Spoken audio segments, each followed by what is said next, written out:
Okay, happy Saturday racing, bayang karerista. Shoutout lang tayo saglit. Shoutout kay Consi Darwin Awisia. At advance happy birthday na rin kay Boss JR Kabansag. At shoutout na rin kay Boss Dante Lim at kay Boss Ronald Susim. At happy racing kay Boss Glenn at Neil Santa Maria. Okay, so Saturday racing tayo sa Philippine Jockey Club ulit tayo, no? At meron tayong 7 karera at ang start time alas 4 ng hapon. Medyo malipis yung lineup natin pero halos balansyado, no? Maraming karera na balansyado. So simulan na nga natin. Race number 1 tayo. Start ng winner take all. 3-year-old and above maiden race. Distansya 1,400 meters. Per choice natin dito yung numero 6 na rin, no? Na si California Queen.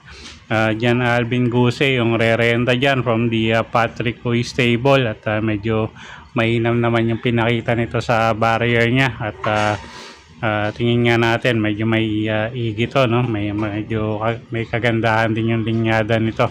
Second choice kalahok numero 1 Darly Bell, kasakay naman yan ni O'Neal Cortez at siya nga yung second choice natin. Okay, so sa race 1 first choice nga kalahok numero 6 California Queen at second choice kalahok numero 1 Darly Bell. Okay, race number 2 tayo. Start ng pick 6. 3-year-old and above maiden race placers. Distansya 1,400 meters. So halo to, no? Imported at local.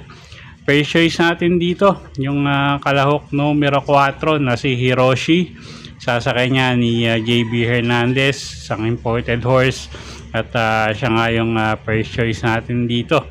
At second choice, kalahok numero 3, I Told Mama. Gagabayan naman niya ni Jiger Paano. At isang imported horse din yan. Okay, so sa race number 2, 6 na kalahok tayo rito. First choice nga, kalahok numero 4, Hiroshi. At second choice nga natin dito, yung kalahok numero 3 na si I Told Mama. Okay, next race tayo. Race number 3. Race 3, start ng pick 5. Class 3, 57 to 70 bracket, 1,400 meters ang distansya natin dito. Okay, first choice natin dito yung kalahok numero 4, no? Couple entering Generative at Imperatus. Parehas imported horse yan. At si Generative medyo may kagandahan yung condition yan lately, no? At napakaganda nga ng mga takbo niyan. So sila yung first choice nga natin dito. Second choice kalahok numero 6 na si Dream Girl. Sasakay naman niya ni Boji Henson. Medyo tingin ko gumanga yung laban. So second choice natin yan, numero 6, Dream Girl. Okay, so sa race number 3, first choice nga kalahok numero 4, couple entering Generative at Imperatus.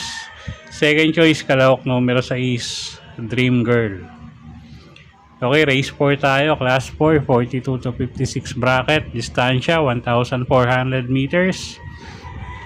6 na kalahok tayo rito, pero yung nakikita natin yung 235, no, yung medyo may chance ang maganda yung chance ang manalo rito. So first choice natin dito yung kalahok numero 2 na rin na si Elena Bell.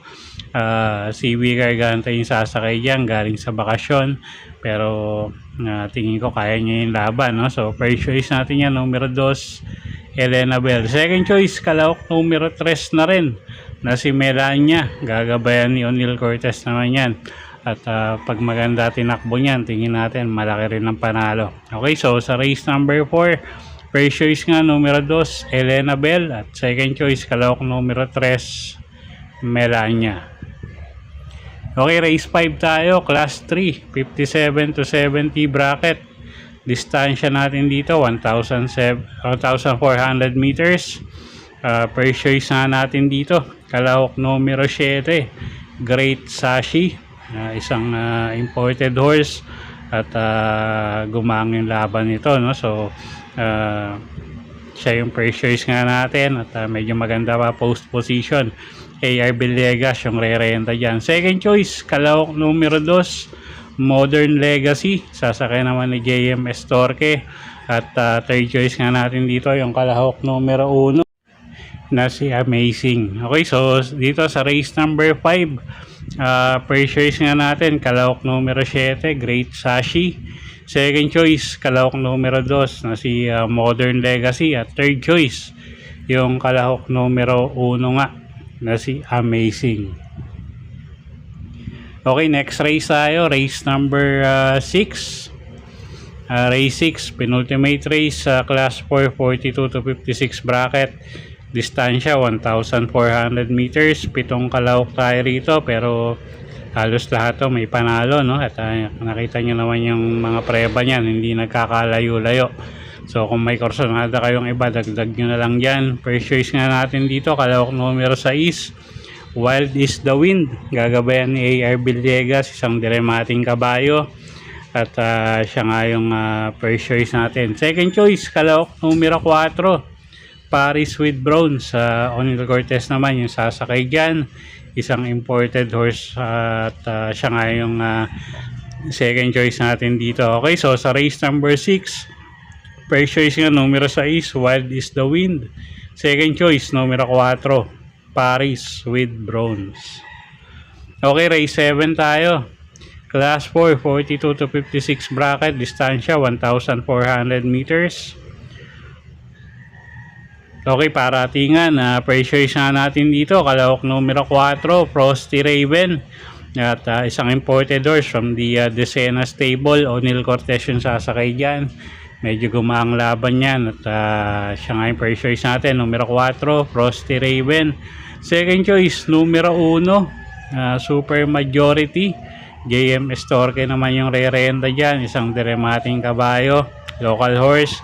At gamay naman ni JMS Torque yan. At kuha tayong third choice dito, yung kalahok numero 6 na si Oblada, sasakay naman ni Amon Raquel.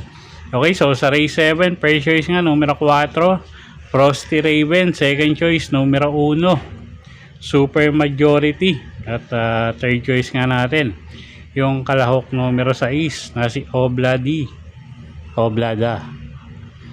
Okay, so yun po yung mga giya natin para sa araw ng Sabado, April 25, 2026. Sana po yung makatulong sa pagpili nyo ng mga tatayaang kabayo. Inulit ko po, kayo pa rin po masusunod kung saan nyo itataya yung pinagpaguran yung pera. Good luck po at happy Saturday racing, bayang karerista.